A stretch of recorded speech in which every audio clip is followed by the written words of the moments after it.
5배수로 하니까 1비트코인 기준으로 2,500불을 먹었는데 5배수니까 12,500불을 이익을 보고 나왔다. 무려 시황지수가 여기서 지수가 빨간색이죠. 지수가 7밖에 안 된 데서 28, 33, 43, 62까지 막 뛰었죠. 이것은 무엇을 의미하느냐. 작전 세력들이 지금 무언가 호재를 찾았구나. 그게 나중에 알고 보니까 이더리움 ETF였죠. 다음 포지션 진입은 기회를 놓치는 것이지 돈을 놓치는 게 아니잖아요. 안녕하십니까. 저는 이 코인요다의 코인세계 탐험 프로그램의 진행을 맡은 MC 코인요다 김영입니다. 반갑습니다. 오늘 5월 23일이죠. 항시 마찬가지로 지난주의 이슈를 점검해 보는 것으로 시작하겠습니다. 지난주 호재가 하나 있었죠. 바로 미 증권거래위원회 SEC에 이더리움 현물 ETF를 승인하느냐 마느냐, 이게 호재로 작동돼서 갑자기 가격이 올랐죠. 아시다시피 이렇게 호재로 가격이 오르고 마는 것을 우리가 그 적절한 시간에 우리가 알 수가 없어요. 그 알 수 있는 것은 누가 한다? 바로 여기에 전문적으로 관련되어 있는 작전 세력들이 안다. 그 작전 세력들의 동향을 우리가 파악하는 것을 시황지수라 그러는데, 이 시황지수를 보고 우리가 그 내용은 모르면서도 지금 시장이 급변하는 상황이 왔구나 하는 것을 우리가 알고 대응하게 된다라고 지난번에 얘기를 했습니다. 결국 우리가 뉴스를 일일이 쫓아다니진 않아도 이렇게 갑자기 치솟을 때 저기 어떤 원인이 있었을 거 아닙니까? 그 원인은 우리가 모르면서도 거기에 대응은 할 수 있다. 이 점을 다시 한번 상기시킵니다. 그럼 구체적으로 지난 일주일간의 가격 동향을 보면서 우리의 입장에서 굉장히 중요한 상황에 직면하게 됩니다. 바로 본격적인 상승세에 진입을 했었다는 거죠. 전에 얘기했듯이 비트코인 장기 현물 투자자를 제외하고는 장기 거래자든 중장기 거래자든 선물 거래자든 단타 거래자든 할 것 없이 본격적인 상승세나 본격적인 하락세가 오면 로직이 같습니다. 일단 본격적인 상승세가 되면은 우리가 해야 되는 액션은 세 가지가 있습니다. 첫 번째는 3시간 단위로 추격 박스를 설치하는 거죠. 두 번째, 그 시간이 지나면은 추격할 것이 없어지게 되면 초대형 보험 박스를 치게 되고, 그 다음에 우리가 알아야 될 것은 바로 언젠가 이게 정리를 해야 될 거 아닙니까? 그러면 수비 박스를 쳐야 된다. 여기 수비 박스 있죠? 그러니까 여기 이 안에도 상승세가 되면서부터는 우리가 무엇을 했느냐? 상하 3%짜리 추격 박스를 설치를 했었고요. 그 다음에 추격 박스로 추격을 하다가 추격이 중단되면서 초대형 보험 박스가 쳐졌고, 그 다음에 다시 추격 박스가 쳐졌고, 이렇게 됐다가 다시 초대형 보험 박스가 됐는데, 결국 여기서 수비 박스가 거꾸로 추격을 하죠. 그래서 여기서 체결이 됐습니다. 이것을 포지션 정리한다 라고 한 거죠. 그렇다면 언제 진입을 해서 언제 정리됐는가 볼 필요가 있죠. 이 부분이죠. 보이십니까? 이 부분이 우리가 포지션 진입한 가격이 얼마냐. 69,000불에 우리가 롱 포지션으로 진입을 했었다. 롱 포지션에 진입을 해가지고 결국 얼마에 정리하고 나왔느냐면 75,000불인가요? 75,000불이면 약 2,500불. 2,500불. 보통 선물 거래는 5배수로 합니다. 1비트코인 기준으로 2,500불을 먹었는데 5배수니까 12,500불을 이익을 보고 나왔다. 이렇게 일단 할 수가 있습니다. 여기서 정리되면 그 다음에 어떤 액션을 취하게 될까 하는 문제가 생기죠.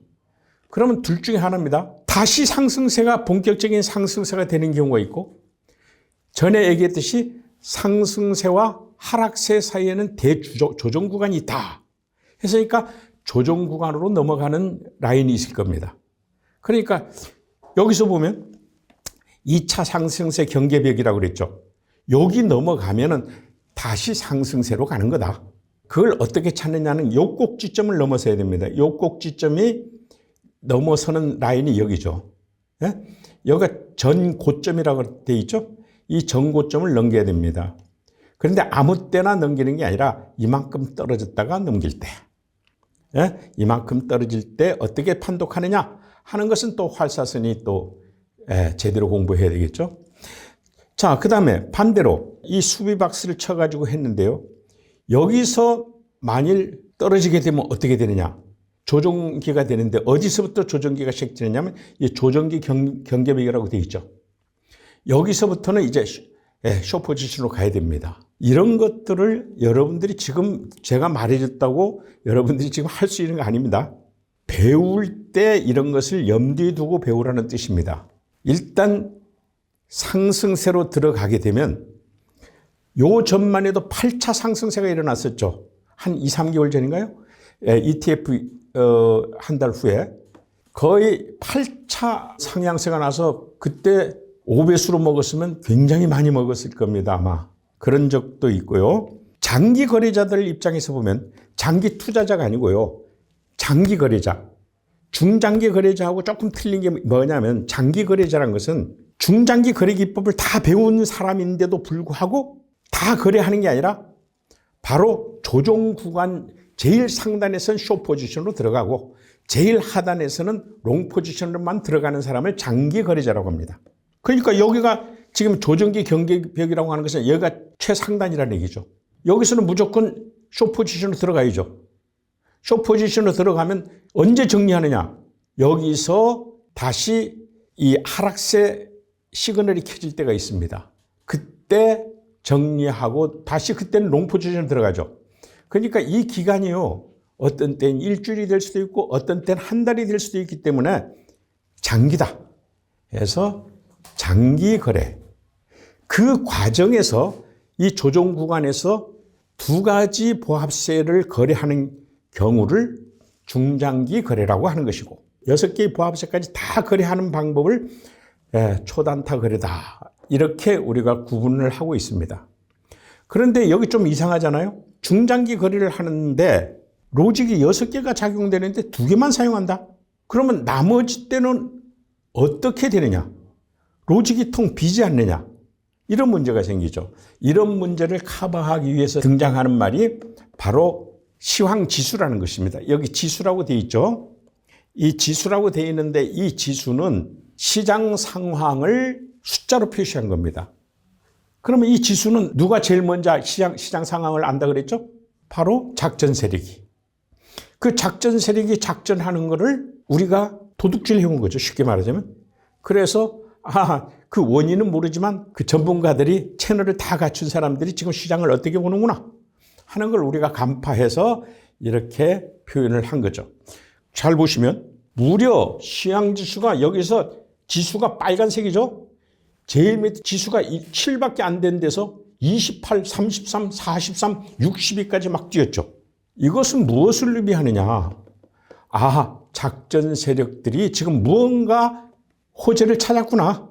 우리가 모르는 호재를, 그게 나중에 알고 보니까 이더리움 ETF였죠. 그때는 저도 몰랐어요. 그래서 올라가니까 역시 우리가 여기서 이 지수를 믿고 대응을 한 것입니다. 예. 코인유다님, 그런데 여기 있는 초대형 보안 박스랑 수비 박스가 조금 헷갈려서요. 이 각각의 박스의 개념에 대해서 설명해 주시면 감사하겠습니다. 예, 알겠습니다. 이 부분은 사실 전에도 설명을 한 바 있지만 어차피 지금은 본격적인 로직을 공부할 때가 아니기 때문에 소개할 때 아닙니까? 이해만 하면 될 때입니다. 그러면 아까도 얘기했듯이 우리가 말하는 상승세란 것은 본격적인 상승세를 얘기하고 저기에 화살표가 있죠. 여기에 빨간 화살표가 있는데 여기는 아래 유효 꼭지점으로부터 가격이 15% 오른 상태입니다. 여러 가지 상승세 체크하는 3가지 중에 한 가지입니다. 그래서 여기에서 본격적인 1차 상승세가 벌어졌다 하고 판독을 한 것입니다. 그러면 1차 상승세부터는 우리가 어떻게 해야 되느냐? 여기서 우리가 1차 상승세 올 때 사실은 그 이전에 로직이 하나 더 있습니다만은 일단 여기서 3시간짜리 추격 박스를 친 겁니다. 3시간 되면 소멸됩니다. 이 오쇼 박스는 바로 위에 리밋 박스로서 3%, 밑에 보험 박스로서 3%, 합쳐서 6%가 되겠는데 이게 3시간 동안 가만히 있는 게 아닙니다. 만일 1시간 만에 갑자기 이것이 가격이 치솟을 수 있잖아요. 1시간 내에 치솟아서 거래되면 거기서 거래돼 버립니다. 3시간 중에 어디 1시간만이라도 팍 치솟으면 그것은 급등락이라고 해요. 그 급등락에서 처결돼 버리면 그것은 다른 경우가 됩니다.